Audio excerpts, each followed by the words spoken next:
you are doing everything right. You meticulously follow the advice you've been given for the last 30 years. You start your morning with low-fat yogurt because the label promises it's good for your heart.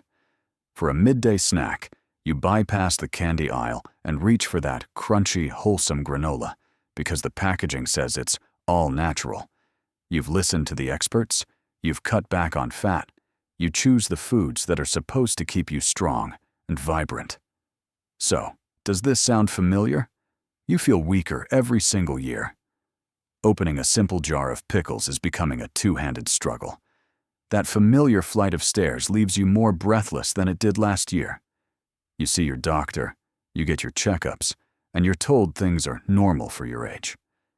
But this feeling of diminishing strength, this slow erosion of your independence, doesn't feel normal at all. It feels frustrating. It feels confusing. And if you're being honest, it feels a little bit scary. Here is the difficult truth that the food industry, with its brightly colored boxes and reassuring health claims, will never tell you. You are not getting weaker because you're getting older. You may be getting weaker because you have been systematically misled. The very healthy snacks you place your trust in are part of a hidden biological trap. A trap that may be accelerating your muscle loss, a condition scientists call sarcopenia. This video isn't about counting calories or the outdated fear of dietary fat. We are going to talk about something far more powerful, a single hormone that controls whether your body builds muscle or lets it waste away. That hormone is insulin. I'm going to explain the scientific mechanism by which these supposedly healthy foods create a toxic environment inside your body, an environment that effectively starves your muscles of the protein they need to survive, even if you are eating a high-protein diet. This isn't a theory. This is metabolic science. And by the end of this video, you will understand what I call the insulin trap. And you'll know exactly how to spot it, hiding in plain sight in your own kitchen. Stay with me, because this information is the key to understanding why you feel the way you do, and more importantly, how to start reclaiming your strength. Decoding the health halo, the two main culprits. To understand this trap, we must identify the two primary culprits that millions of Americans consume every day, believing they are making a healthy choice.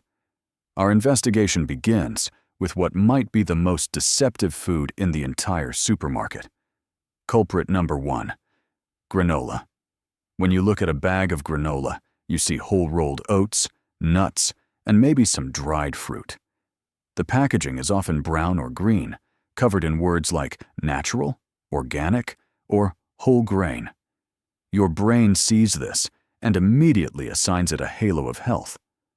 This is a psychological phenomenon called the health halo effect. Marketers are experts at exploiting this.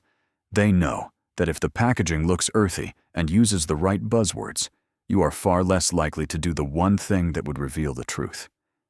You are less likely to turn the bag over and read the nutrition label, because if you did, you would discover that for most brands, granola isn't a health food. It's a dessert masterfully disguised as a breakfast cereal. Let's be specific. A popular healthy or protein-fortified granola from a brand like Nature Valley or Bare Naked can contain anywhere from 12 to 17 grams of added sugar in a single, tiny serving. Where does that sugar come from? The food industry uses natural-sounding sugars to maintain the health halo, like honey, maple syrup, or brown rice syrup. But here is a fundamental biological truth. Your body, on a metabolic level, does not distinguish between the sugar in honey and the sugar in a can of soda. To your pancreas, sugar is sugar. When you start your day with a bowl of granola, you are starting your day with a massive blood sugar surge, which demands a massive release of insulin. We call this a granola insulin spike, and it's the first step in setting the trap. Now let's move to the dairy aisle, to the second culprit. Low-fat flavored yogurt.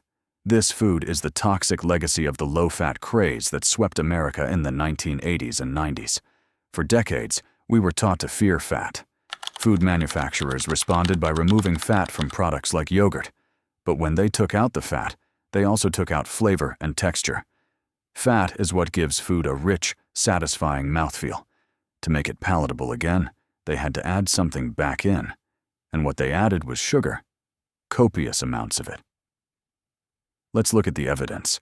A standard 6-ounce container of a popular low-fat, fruit-flavored yogurt, like Yoplait Original, contains around 13 grams of added sugar. That might not sound like a huge number on its own, but let's put it in context. The American Heart Association recommends that women should consume no more than 25 grams of added sugar in an entire day. For men, the limit is 36 grams. That one small container of healthy yogurt can use up more than half of your entire day's safe sugar allowance. You've barely started your day, and you're already at the metabolic tipping point. This is the low-fat yogurt trap. You think you're making a heart-healthy choice, but you are consuming a high-sugar liquid that triggers a significant and rapid insulin spike. So, whether it's the crunchy granola or the smooth yogurt, these two foods share a deadly common denominator. They are Trojan horses for sugar. They look healthy on the outside, but they are designed to flood your system with sugar and trigger a massive hormonal response. And that surge of insulin is the key that unlocks the door to the biological heist that is stealing your muscle. The biological heist, how insulin steals your muscle. This is the most important part of our conversation. Understanding this mechanism is the difference between being a victim of your biology and being in control of it. We need to talk about the real job of insulin. For most people, insulin is only associated with diabetes and blood sugar. But that's only part of its job. Insulin is the body's primary anabolic, or building hormone. Let's use an analogy. Imagine your muscle cells are a construction site, constantly undergoing repairs. When you eat a meal with protein, like chicken or fish, your body breaks it down into fundamental building blocks called amino acids. Think of these amino acids as the bricks and lumber needed for the repairs at your muscle construction site. But these materials can't just wander onto the site by themselves. The construction site is a gated community. It's locked. Insulin is the foreman with the key. When you eat, your pancreas releases insulin, which travels to your muscle cells, puts the key in the lock, and opens the gate. This allows those valuable amino acids to flood into the cell and begin the repair and rebuilding process. This process is called muscle protein synthesis. It is the single most important biological process for maintaining muscle mass. Without insulin opening that gate, your muscles cannot be fed. They cannot be repaired. They will inevitably waste away. So, insulin is our friend. It's essential. But like any tool, the way it's used determines if it's helpful or harmful. A gentle, controlled release of insulin after a balanced meal is healthy. But when you eat a bowl of high-sugar granola, you are not getting a gentle release. You are getting a sugar bomb. Your body panics and releases a massive, emergency-level surge of insulin. It's not a gentle knock on the door of your muscle cell. It's like a SWAT team kicking the door down. Doing this once in a while is not a problem. But what happens when you do this every single day? A granola insulin spike in the morning, maybe another sugary snack in the afternoon. Day after day, you are constantly banging on that lock on your muscle cell door with a hormonal sledgehammer. Eventually, the lock wears out. It gets rusty. It stops responding to the key. In the world of metabolic science, this rusty lock condition is called insulin resistance. This is the silent epidemic at the root of so much chronic disease. And it is the true, hidden cause of age-related muscle loss, or sarcopenia. Many people think insulin resistance is only a concern for people with type 2 diabetes. This is a dangerous misunderstanding. Research shows insulin resistance is a slow process that can begin decades before a diabetes diagnosis. It is the body's protective mechanism against years of chronic sugar overload. And here is where the heist happens. A 2023 study in the journal Frontiers in Endocrinology called Insulin Resistance, the key pathophysiological mechanism of sarcopenia. Why? Because insulin resistance doesn't just affect how your body handles sugar, it fundamentally breaks the master switch for muscle growth. There is a pathway in your cells called the mTOR pathway. You just need to know that it is the master switch that tells your muscles to grow and repair. Insulin is a primary signal that turns this switch on. But when your muscle cells become insulin resistant, when that lock gets rusty, the signal from insulin becomes weak. The mTOR switch doesn't get flipped on properly. The command to start building is never fully received. Now, let's tie this all together. Imagine it's later in the day. You've had your sugary granola for breakfast. For dinner, you make a healthy choice, a beautiful piece of grilled salmon with broccoli. You are providing your body with high-quality protein, broken down into those precious amino acid building blocks. The foreman, insulin, is released and carries the keys to the construction site. The building materials are delivered and waiting outside the gate. But there is a huge problem. The lock on the muscle cell is now rusty and resistant because of the sugar bomb you consumed hours earlier. The key doesn't work properly. The gate only opens a tiny crack, or not at all. What happens to all those valuable building blocks? The protein you just ate cannot get inside the muscle cell where it's needed. It's like a delivery of lumber left to rot in the rain outside a locked construction site. Your muscles are literally starving for protein, even though you are eating plenty of it. This is the devastating irony of the insulin trap. The more you rely on these healthy, high-sugar snacks, the more insulin-resistant your muscles become. The more resistant they become, the less capable they are of using the protein you eat to repair themselves. It's a vicious cycle that directly leads to sarcopenia. Your healthy snack hasn't just given you empty calories.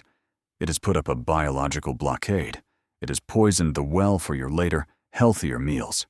It is actively, metabolically, stealing your muscle. Escaping the trap and the resonance loop. Now that you understand the mechanism, you can see the trap for what it is. The problem isn't just a single food. It's the entire, outdated philosophy of nutrition that told us to fear fat and ignore sugar. Let's quickly recap the biological chain of events. A so-called healthy snack like granola or low-fat yogurt causes a massive sugar spike. This causes a massive insulin spike. When repeated day after day, this leads to insulin resistance in your muscle cells. This insulin resistance deactivates the critical mTOR pathway, the master switch for muscle growth, which means the protein you eat is blocked from entering your muscle cells, causing a state of muscle starvation. The final result is the gradual loss of muscle mass and strength, known as sarcopenia. So how do we escape this trap? It starts by changing the question we ask at the supermarket. For years, we've been trained to ask, is it low in fat? The new, more important question is, how much added sugar is on the back of the box? Your new rule of thumb should be one of skepticism. Any packaged food that is marketed as healthy but tastes sweet should be treated as suspicious until proven otherwise. Because the key to stopping muscle loss after 60 is not just about eating more protein. It's about controlling insulin resistance so the protein you do eat can actually get to where it needs to go and do its job. It's about letting your muscles feast, not starve.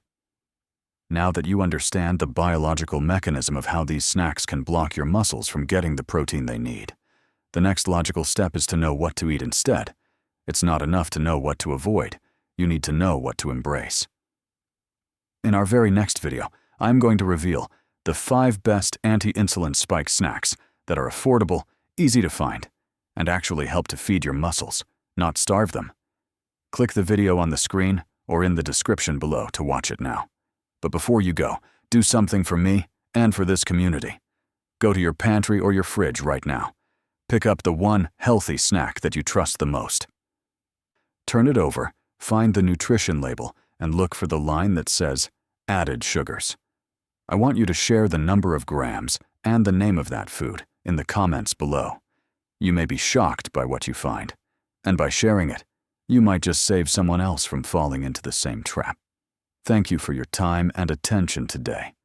This content is for informational purposes only and is not a substitute for professional medical advice. Consult your doctor before making any changes to your diet or treatment.